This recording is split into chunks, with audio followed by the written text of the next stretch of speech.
Assalamualaikum warahmatullahi wabarakatuh.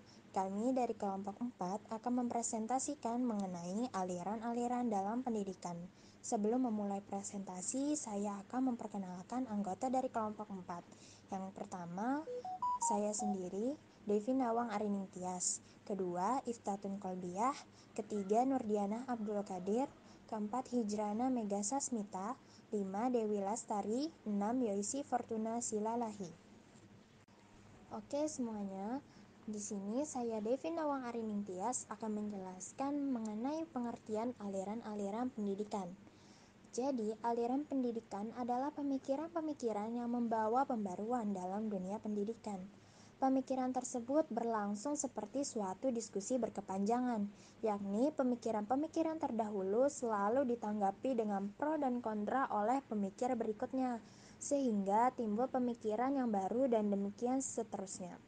Nah, agar diskusi berkepanjangan itu dapat dipahami, perlu aspek dari aliran-aliran yang harus dipahami. Oleh karena itu, setiap calon tenaga kependidikan harus memahami berbagai jenis aturan-aturan pendidikan. Manusia selalu dihadapkan dengan generasi muda keturunannya yang memerlukan pendidikan yang lebih baik dari orang tuanya. Di dalam berbagai kepustakaan tentang aliran-aliran pendidikan, pemikiran-pemikiran tentang pendidikan telah dimulai dari zaman Yunani kuno sampai sekarang. Assalamualaikum warahmatullahi wabarakatuh. Perkenalkan, nama saya Iftatun Kolbiah dari kelas A. Materi yang akan saya bawakan yaitu aliran klasik dalam pendidikan. Yang pertama yaitu aliran nativisme. Istilah nativisme sendiri berasal dari kata natives yang artinya terlahir. Nativisme adalah sebuah doktrin filosofis yang berpengaruh besar terhadap pemikiran psikologis. Menurut aliran nativisme, pendidikan tidak dapat mengubah sifat pembawaan.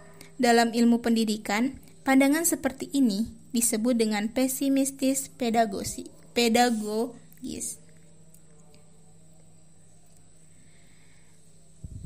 Teori ini muncul dari filsafat nativisme yang dari kata sebagai suatu bentuk dari filsafat idealisme dan menghasilkan suatu pandangan bahwa perkembangan anak ditentukan oleh hereditas pembawaan sejak lahir serta faktor alam yang kodrati. Pelopor aliran nativisme adalah Arthur Schopenhauer, yaitu seorang filosof Jerman yang hidup pada tahun 1788 sampai 1880. Aliran ini menyatakan bahwa perkembangan seseorang merupakan produk dari pembawaan yang berupa bakat. Aliran nativisme secara umum sangat dipengaruhi oleh pandangan-pandangan dari aliran idealisme. Terlihat dari konsepsi dasarnya tentang hakikat manusia itu sendiri, di mana menurut aliran nativisme ini, manusia mempunyai potensi yang menentukan pertumbuhan dan perkembangan dalam proses penerimaan pengetahuan. Faktor-faktor perkembangan manusia dalam teori nativisme, yaitu faktor yang pertama ada faktor genetik. Biasanya faktor ini berasal dari kedua orang tua yang mendorong adanya suatu bakat yang muncul dari diri setiap manusia. Yang kedua ada faktor kemampuan anak, yaitu adalah faktor yang menjadikan seorang anak atau seorang manusia mengetahui potensi yang terdapat dalam dirinya. Biasanya faktor ini lebih nyata wujudnya karena anak dapat mengembangkan potensi yang ada di dalam dirinya. Yang ketiga ada faktor pertumbuhan anak. Faktor ini biasanya mendorong anak mengetahui bakat serta minatnya di setiap pertumbuhan dan perkembangan secara alami. Sehingga jika pertumbuhan anak itu normal, maka dia akan bersikap energik, aktif, dan responsif terhadap kemampuan yang dia miliki sendiri.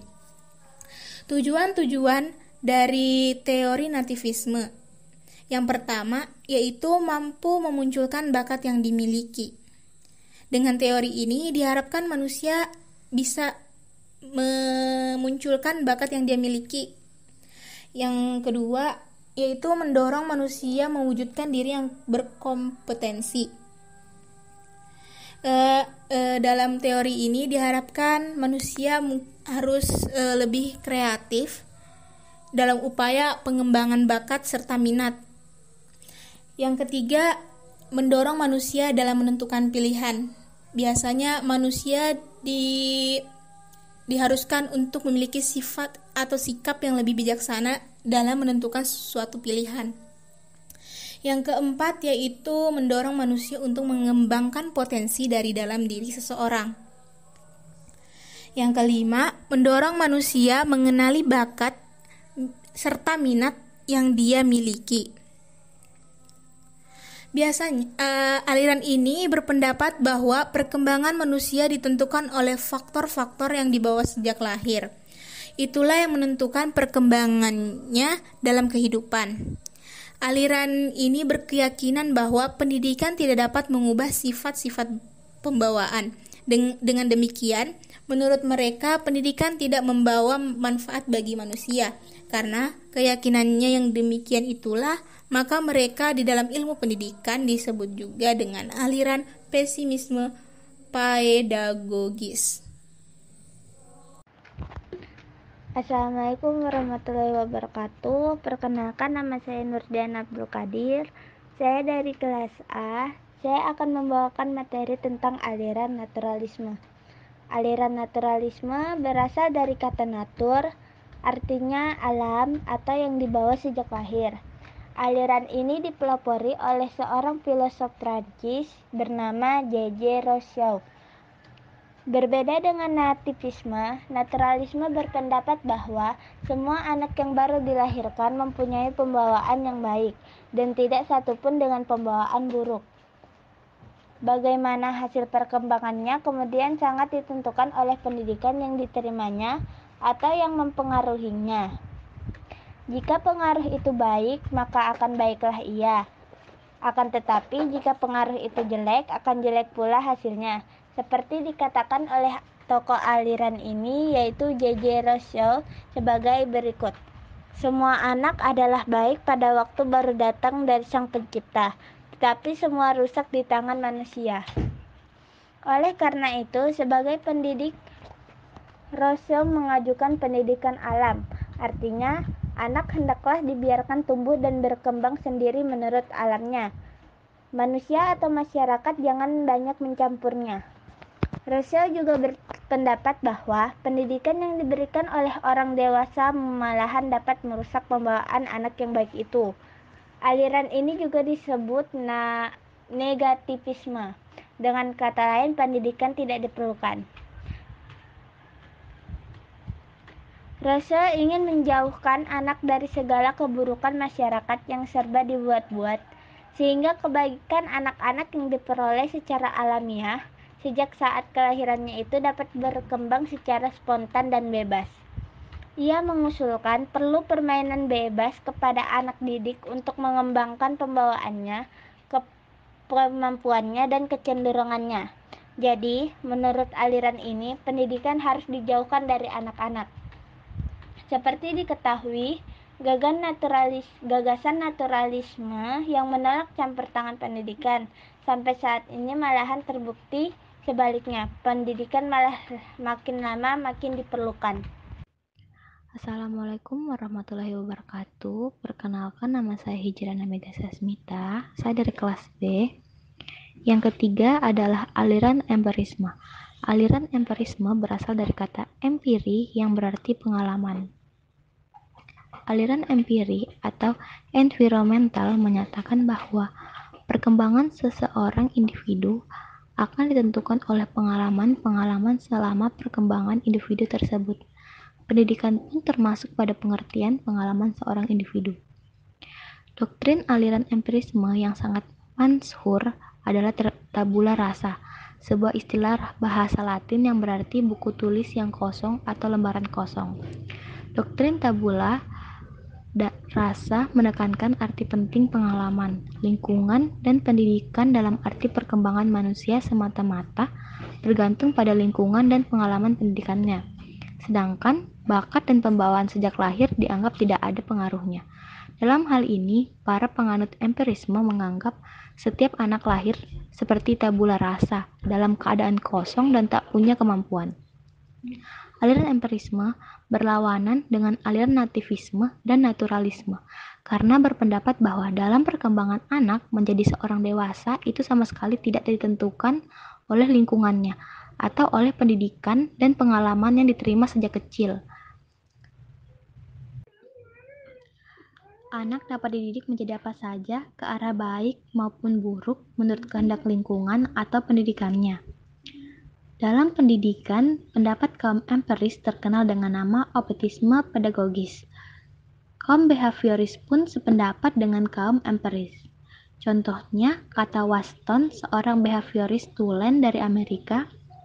Ia berkata, "Berilah saya anak yang baik keadaan badannya dan situasi yang saya butuhkan. Dan dari setiap orang anak, entah yang mana, dapat saya jadikan dokter, seorang pedagang, seorang ahli hukum, atau jika memang dikehendaki menjadi seorang pengemis atau pencuri."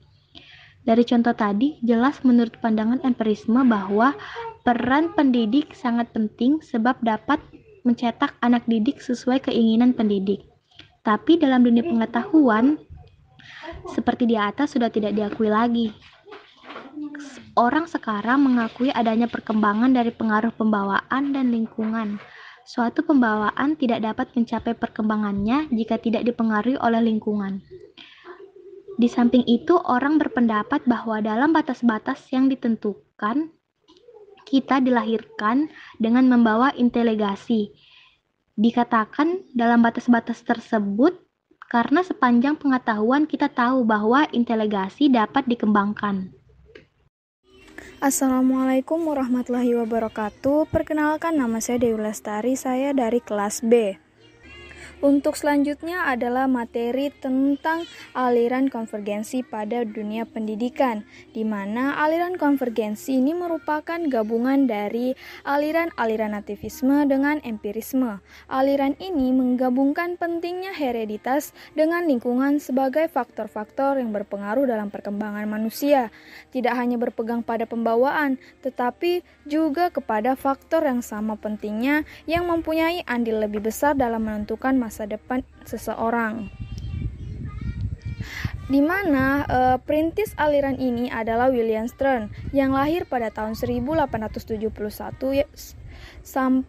meninggal pada tahun 1938, di mana dia adalah seorang ahli pendidikan bangsa Jerman yang berpendapat bahwa seseorang anak dilahirkan di dunia ini sudah disertai pembawaan baik maupun pembawaan buruk.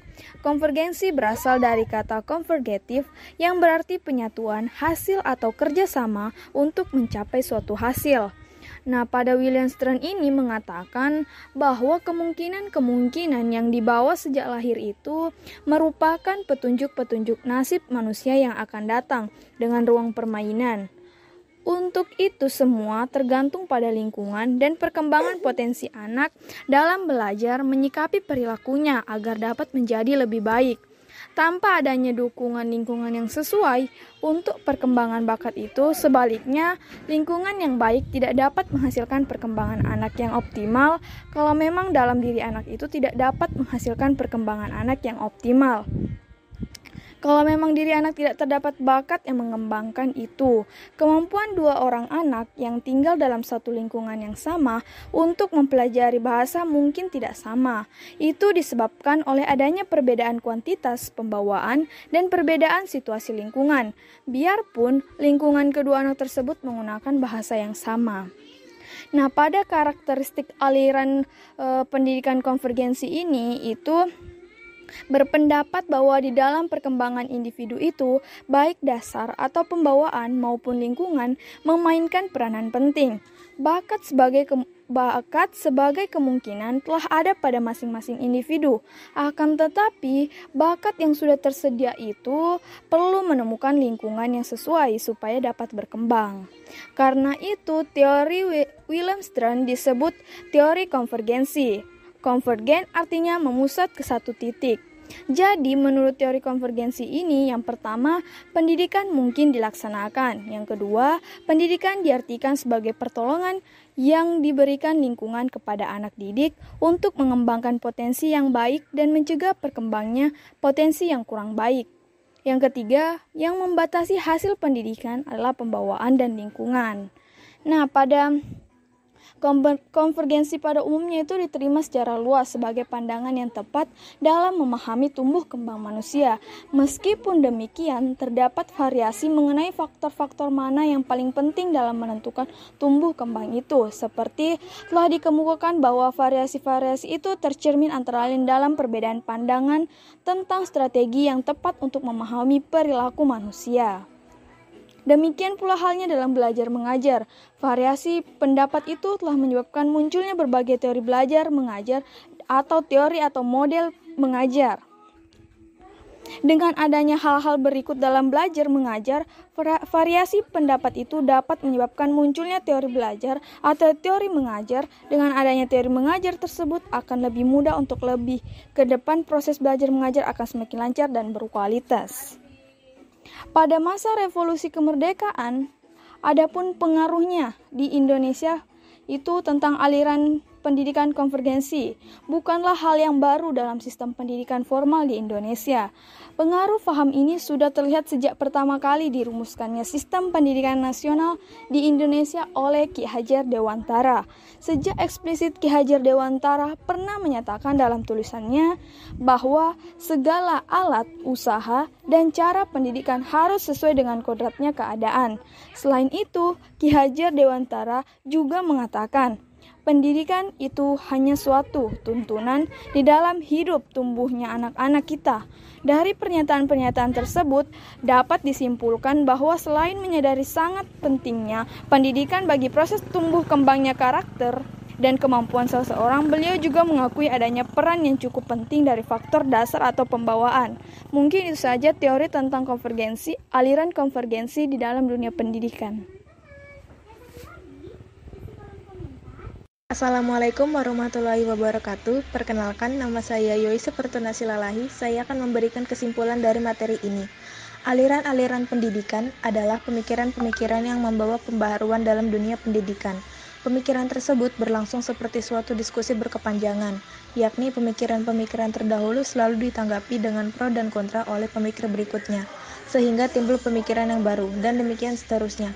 Ada 4 macam aliran klasik pendidikan, yaitu aliran nativisme, aliran naturalisme, aliran empirisme, dan aliran konvergensi. Saran dari saya untuk generasi sekarang adalah, para generasi muda memerlukan pendidikan yang lebih baik dari orang tuanya dalam berbagai kepustakaan tentang aliran-aliran pendidikan. Pemikiran-pemikiran tentang pendidikan dimulai dari zaman Yunani kuno sampai kini. Oleh karena itu, hendaknya kita lebih memahami tentang aliran-aliran pendidikan agar memperoleh pendidikan yang lebih baik. Nah, sekian dari presentasi kelompok 4 mengenai aliran-aliran dalam pendidikan.